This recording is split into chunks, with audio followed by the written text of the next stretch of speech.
Hey, welcome to the channel. In this video, we'll be upgrading a stock Trx4m with some brass and all new electronics.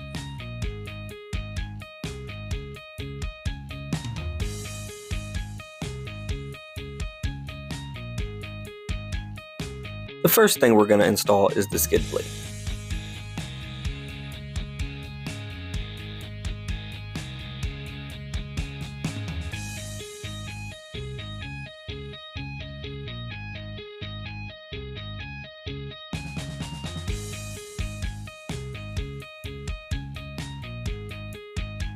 We're going to start by removing the screws from the battery tray.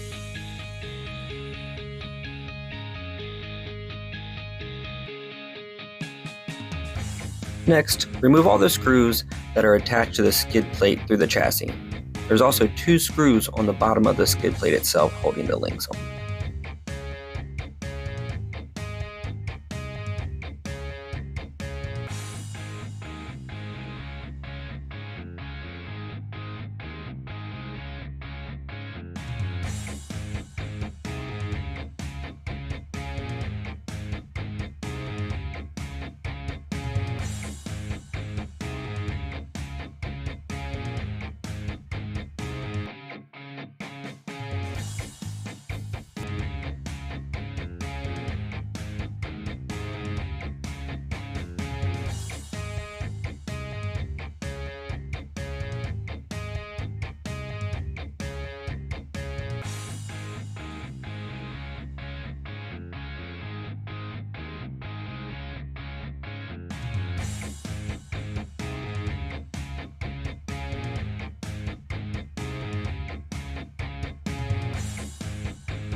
Now remove the 4 screws holding the transmission to the skid plate.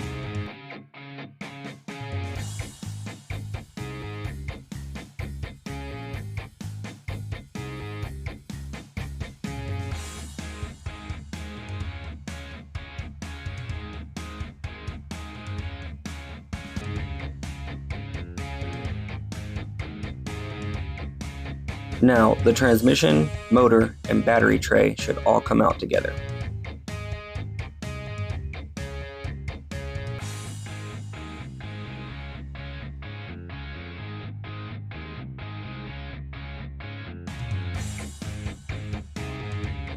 Now the skid plate can be removed by slightly pulling on the chassis and pushing up on the skid plate.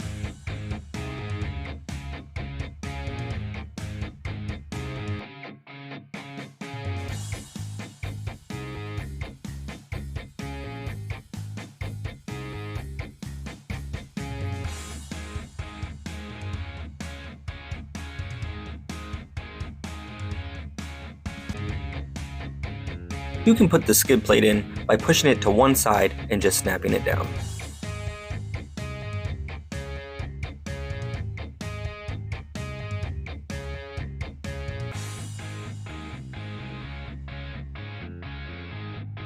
For now, I'm just going to put a screw on each side to hold it in place.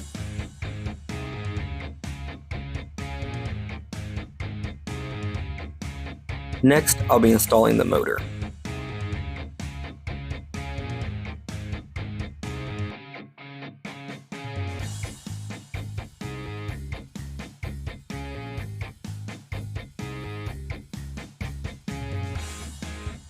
First, we need to remove these 4 screws.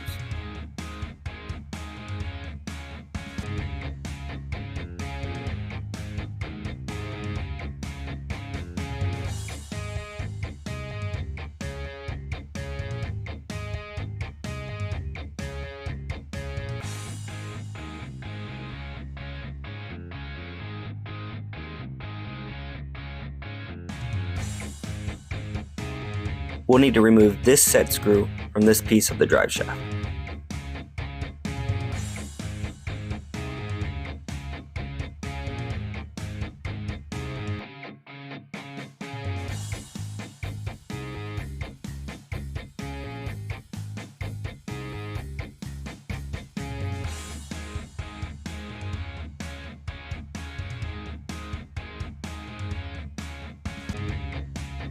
We'll also need to remove this set screw and piece of drive shaft from the other side.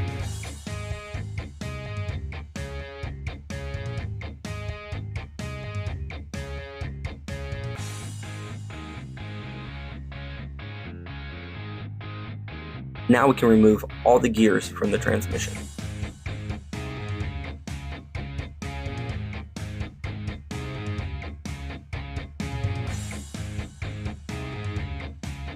There are 2 screws holding the motor in place.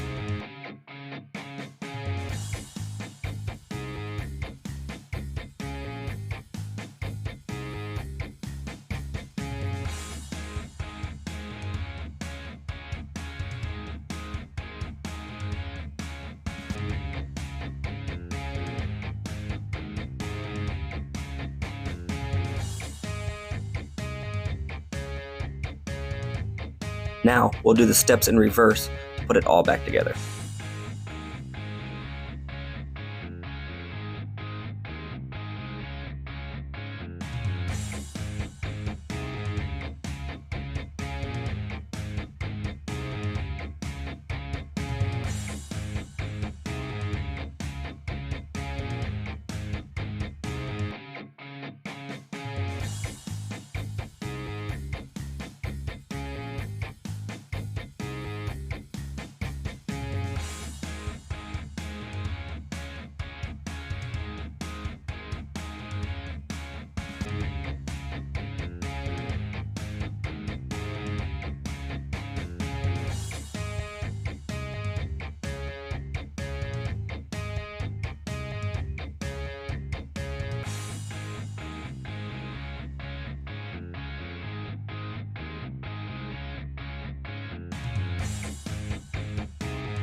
Now with it all together, we'll put it back into the skid plate.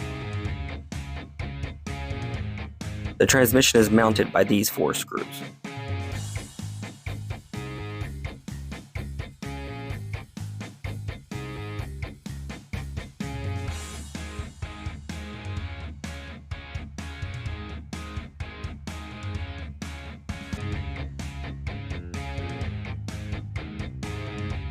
Now we're going to go ahead and put all the screws back into the chassis and skid plate.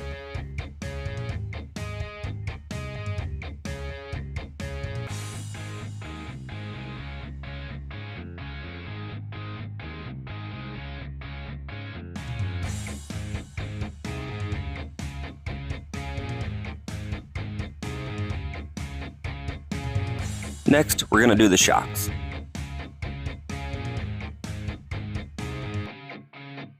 Let's start by removing all 4 wheels.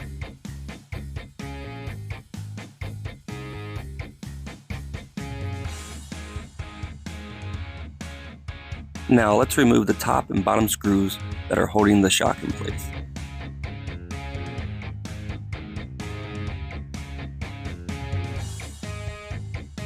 Now install the shock by putting the top and bottom screws back in. This process is the same for all 4 shocks.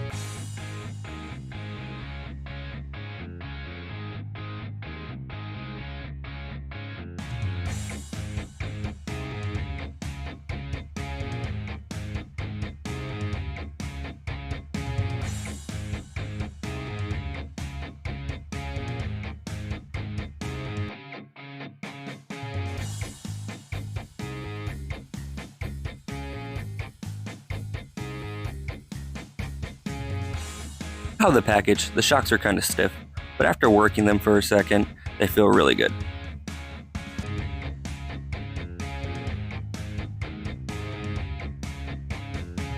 Next, let's install the brass knuckles and C-hubs.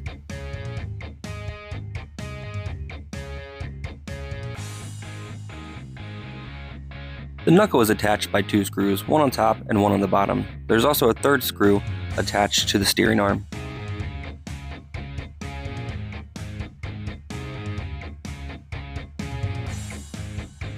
Now the knuckle should slide right off.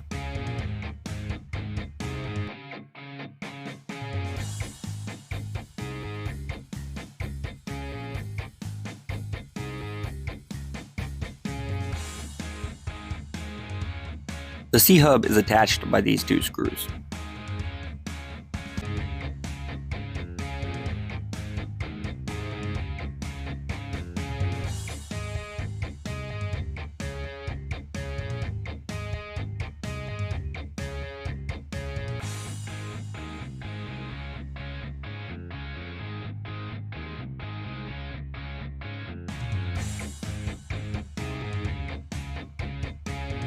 Now, doing these steps in reverse, we can install the new brass C-hubs and knuckles.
This process will be the same for both sides.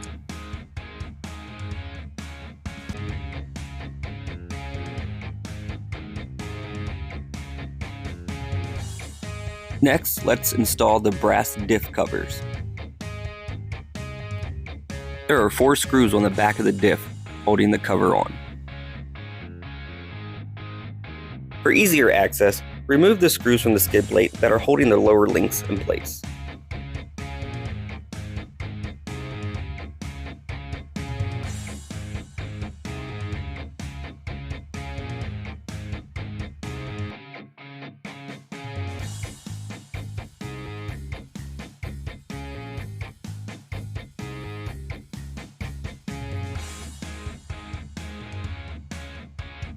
Once all 4 screws are removed, the diff cover should easily pop off. The new diff cover should slide right into place, then all we have to do is reinstall the 4 screws.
Now we'll just repeat this process for the rear diff.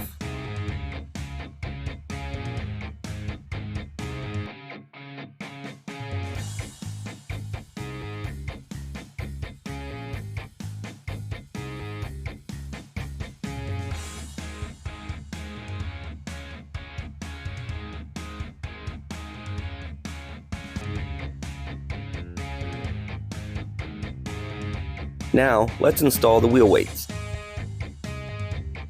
First, let's remove this hex. and be careful because there is a pin under it holding it in place. Now let's line up the wheel weight with the notch to fit on the pin.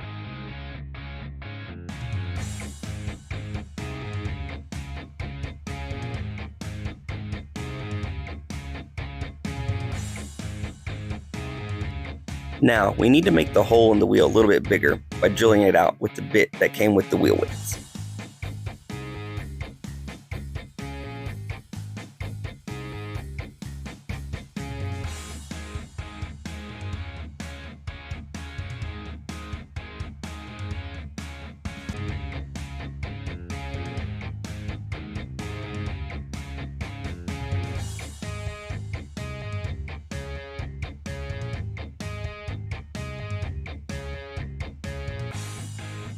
After making sure the nut fits, we can now replace the wheel.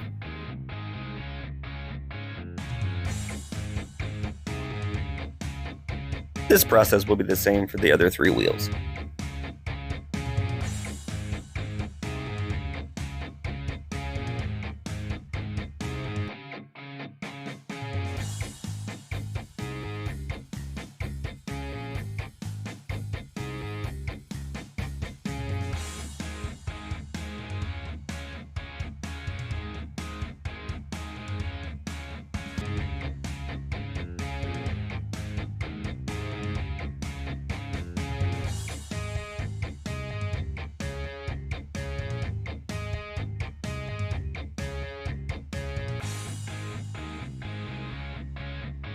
Now let's install the battery tray, ESC, and receiver mount.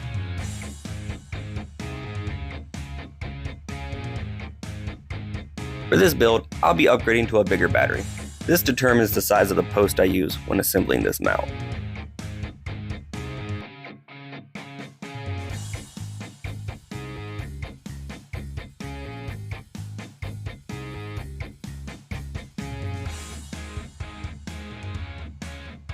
With the mount assembled, I can check to see if the battery has enough space. There's more than enough room for this battery, and if I wanted to in the future, I could upgrade to a bigger battery with this setup.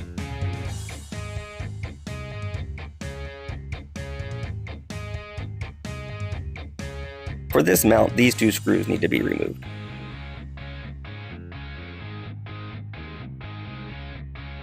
We'll need 2 of these spacers. They go in these 2 locations.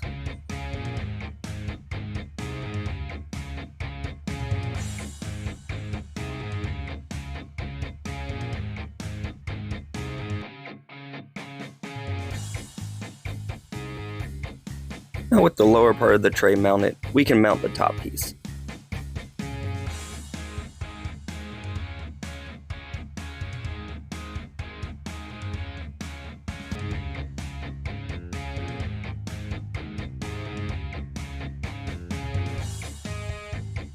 Now let's check to make sure the battery fits well. The battery is held on by these bands. Just insert the bands into the notches on the side of the tray. And then stretch it across the battery and fit it to the other side.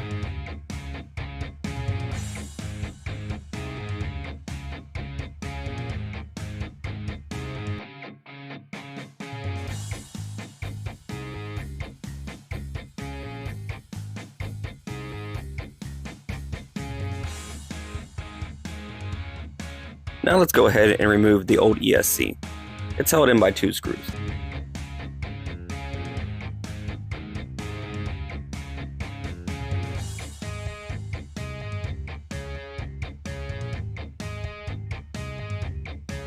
Now it's time to install the new ESC.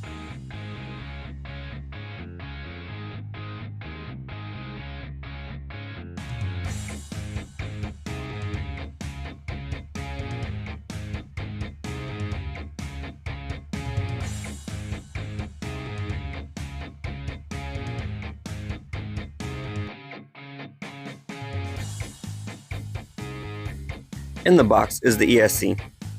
It also comes with these cords. These are to attach different types of batteries. Installation is pretty straightforward.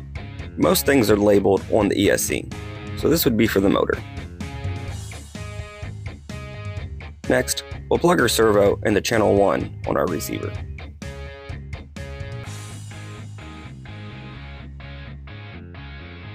Now this plug from the ESC goes into channel 2.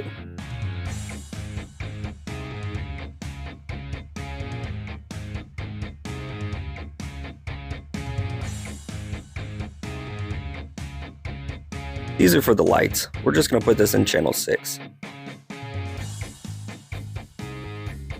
And this is for the battery. We'll power it on. Looks like everything's working. Grab our transmitter, turn it on, and make sure everything's working correctly. We have steering, drive, and reverse.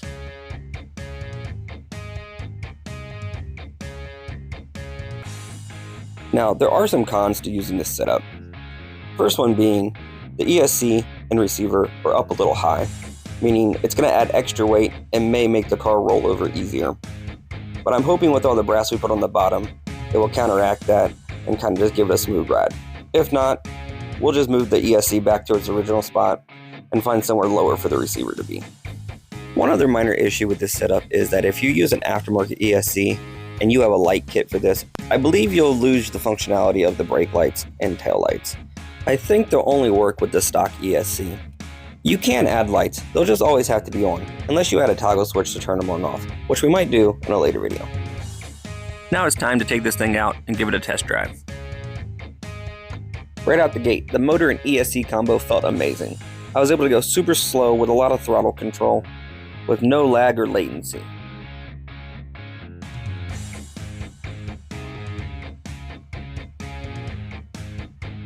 On the other end, it pops wheelies. That's with the throttle pinned and the speed all the way up. Not ideal for crawling, but still, pretty cool.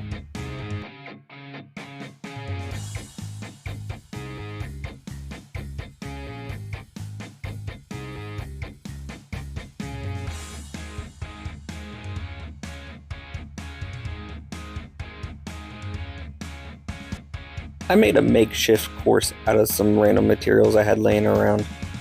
It was able to climb it with ease with no issues at all.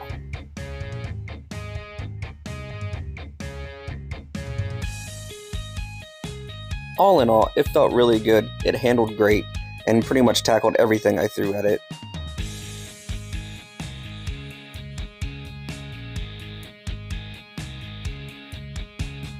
Thanks for watching. If you liked the video, please like and subscribe for more RC content.